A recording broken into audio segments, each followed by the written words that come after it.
আসসালামু আলাইকুম। এইচএসসি 2026 সালে পরীক্ষার্থীদের জন্য সমাজবিজ্ঞান দ্বিতীয় পত্রের গুরুত্বপূর্ণ জ্ঞানমূলক এবং অনুধাবনমূলক প্রশ্নগুলো আমি শেয়ার করছি।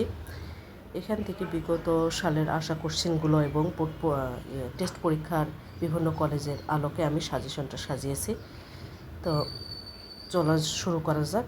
সমাজবিজ্ঞান দ্বিতীয় পত্রের জ্ঞানমূলক প্রশ্নগুলো কী কী এবং অনুধাবনমূলক প্রশ্নগুলো কী কী, যা এসএসসি 2026 সালের পরীক্ষার্থীদের জন্য খুবই ইম্পর্টেন্ট। জ্ঞানমূলক প্রশ্ন।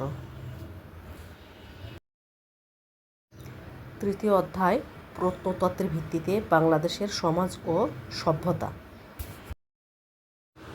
প্রশ্ন 1, প্রত্নতত্ত্ব কী? উত্তর, প্রাগৈতিহাসিক বা বিলুপ্ত সংস্কৃতির অধ্যয়নে হচ্ছে প্রত্নতত্ত্ব। প্রশ্ন 2, archaeology is the study of remains of the past. কে বলেছেন? কথাটি বলেছেন নৃবিজ্ঞানী ইবি টেইলর।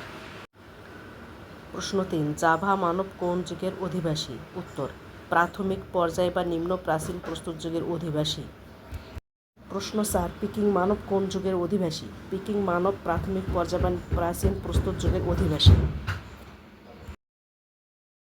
নবপলীয় বিপ্লব কথাটি কে ব্যবহার করেছেন? নবপলীয় বিপ্লব কথাটি ব্যবহার করেছেন প্রখ্যাত প্রত্নতত্ত্ববিদ ভি গর্ডন চাইল্ড। প্রশ্ন 6, নবপলীয় বিপ্লব কী?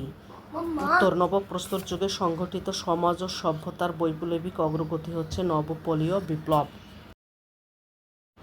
প্রশ্ন 7, কোন যুগে কৃষির সূচনা হয়? উত্তর, নবপ্রস্তর যুগে কৃষির সূচনা হয়। কোন যুগে পশুপালন অর্থনীতির সূচনা হয়? নবপ্রস্তর যুগে পশুপালন অর্থনীতির সূচনা হয়। চাকার আবিষ্কার হয় কোন যুগে? চাকার আবিষ্কার হয় নবপ্রস্তর যুগে। লেখার আবিষ্কার হয় কোন যুগে? লেখার আবিষ্কার হয় ব্রোঞ্জ যুগে। লৌহের প্রথম ব্যবহার হয় কোথায়? লৌহের প্রথম ব্যবহার হয় এশিয়া মাইনরে। ওয়ারী বটেশ্বর কোন জেলায় অবস্থিত? ওয়ারী বটেশ্বর নরসিংদী জেলায় অবস্থিত। মহাস্থানগড় কোন জেলায় অবস্থিত? মহাস্থানগড় বগুড়া জেলায় অবস্থিত। সোমপুর বিহার কোথায় অবস্থিত? সোমপুর বিহার বগুড়া জেলার পাহাড়পুরে অবস্থিত। সোমপুর বিহার নির্মাণ করেন কে? সোমপুর বিহার নির্মাণ করেন রাজা ধর্মপাল। ময়নামতি কোন জেলায় অবস্থিত? ময়নামতি কুমিল্লা জেলায় অবস্থিত। লালমাই পাহাড় কোথায় অবস্থিত? লালমাই পাহাড় কুমিল্লা জেলায় অবস্থিত। লালমাইয়ের শব্দগত অর্থ কী? লালমাইয়ের শব্দগত অর্থ হচ্ছে লালমাটির পাহাড়। অনুধাবনমূলক প্রশ্ন। প্রশ্ন 1, প্রত্নতত্ত্ব বলতে কী বোঝায়?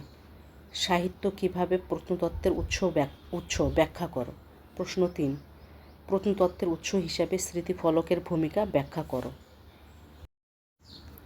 প্রশ্ন 4, প্রত্নতত্ত্বের উৎস হিসেবে মুদ্রার ভূমিকা ব্যাখ্যা করো। প্রশ্ন 5, ধাতুর ব্যবহার মানবজীবনকে অধিকতর সহজ করেছে, বুঝিয়ে লেখো। 6, আগুনের আবিষ্কার জীবনকে সহজ করে, ব্যাখ্যা করো। চাকার আবিষ্কার সভ্যতা বিকাশের অন্যতম ভিত্তি, বুঝিয়ে বলো। 8, তাম্রযুগ বলতে কী বোঝো, ব্যাখ্যা করো। 9, লৌহকে কেন আধুনিক যুগের ভিত্তি বলা হয়, বুঝিয়ে দাও। 10, সোমপুর বিহার বলতে কী বোঝায়? 11, শালবন বিহার ব্যাখ্যা করো। প্রশ্ন 12, ময়নামতির প্রত্নতাত্ত্বিক নিদর্শনে কোন ধর্মের প্রভাব পরিলক্ষিত হয়, ব্যাখ্যা করো। সিন্ধু সভ্যতার নগর জীবন সম্পর্কে বুঝিয়ে লেখো। 14, সিন্ধু সভ্যতা ছিল নগর কেন্দ্রিক, ব্যাখ্যা করো।